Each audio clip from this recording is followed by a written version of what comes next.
അഴിമതി ഇല്ലാത്ത ഒരു രാജ്യമാണ് ഇപ്പോൾ ഇന്ത്യ. 1050 ഏക്കർ നല്ല ഫലഭൂയിഷ്ടമായ ഭൂമി, അതും ഏക്കറിന് 19 ലക്ഷം രൂപ വരുന്ന ഭൂമി. ഇത് ഏക്കറിന് 1 രൂപയ്ക്ക് ലീസിന് പാവപ്പെട്ട മനുഷ്യനെ നിങ്ങൾ അറിയും അദാനിക്ക് നൽകിയെന്ന് കേട്ടാൽ അതിൽ തെറ്റൊന്നുമില്ലല്ലോ അല്ലെ?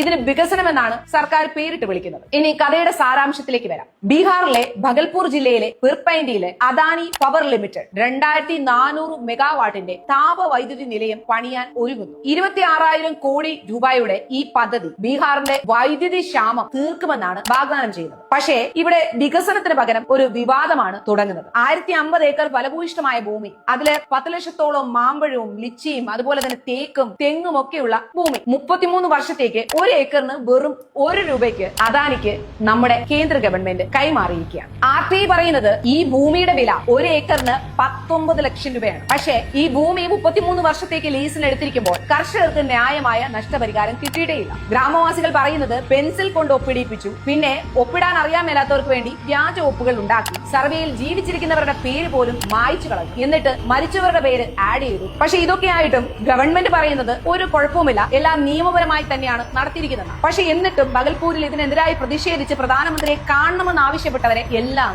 അറസ്റ്റ് ചെയ്തു. ബീഹാർ തെരഞ്ഞെടുപ്പിന് മുമ്പ് ഒരു SIR അടിയന്തരമായി നടത്തി അതിൽ ജീവിച്ചിരിക്കുന്നവരുടെ പേര് പോലും എടുത്തു കളഞ്ഞു. യഥാർത്ഥ പ്രശ്നങ്ങളെ കുറിച്ചൊന്നും സംസാരിക്കാതെ പ്രധാനമന്ത്രി ഭൂമി ദേവിയെ കുറിച്ച് മാത്രം സംസാരിച്ച് ഈ പ്രശ്നങ്ങളിൽ നിന്ന് ഒഴിവായി. എന്താണെങ്കിലും 10 ലക്ഷം മരങ്ങളും അതിന്റെ കൂടെ വീടുകളും ഒക്കെയുള്ള ഭൂമി വരണ്ട ഭൂമിയായി പ്രഖ്യാപിച്ച് അദാനിക്ക് ദാനമായി കൊടുത്തിരിക്കുകയാണ്. അതും 33 വർഷത്തേക്ക് 1 ഏക്കറിന് വാർഷിക ലീസ് 1 രൂപ. സർക്കാരിന്റെ കണ്ണിൽ ഈ അനീതിക്കെതിരെ പോരാടുന്നവർ വികസനത്തിനെതിരെ പോരാടുന്നവരാണ്. ഈ ഭൂമി കർഷകരുടെ ജീവഭൂമിയാണ്. അവരുടെ വീടുകളും തോട്ടങ്ങളും ഒക്കെയാണ് അദാനി എന്ന പണക്കാരന് വേണ്ടി തുടച്ചു മാറ്റപ്പെടാൻ പോകുന്നത്. ഇപ്പോൾ 1 ദശലക്ഷം മരങ്ങൾ മുറിക്കപ്പെടും. കർഷകർക്ക് നഷ്ടപരിഹാരം പോലും ലഭിക്കില്ല. അദാനി പറയുന്നു ഞങ്ങൾ ജോലിയും വൈദ്യുതിയും നൽകുമെന്ന്. പക്ഷെ ഒരു യൂണിറ്റിന് 6.075 രൂപയാണ് വൈദ്യുതി വില. ബീഹാറിൽ സാധാരണക്കാർക്ക് ഇത് താങ്ങാനാവുന്നതിൽ അപ്പുറമാണ്. ഈ ഭൂമി ആരുടേതാണ്? കർഷകരുടേതോ അതോ അഴിമതിക്കാരുടേതോ? സർക്കാർ പറയുന്നു എല്ലാം നിയമപരമാണ്. പക്ഷെ കോടതിയിലെ കേസുകൾ കുമിഞ്ഞുകൂടുകയാണ്. ഇത് ശരിക്കും വികസനമാണോ അതോ അഴിമതിയാണോ?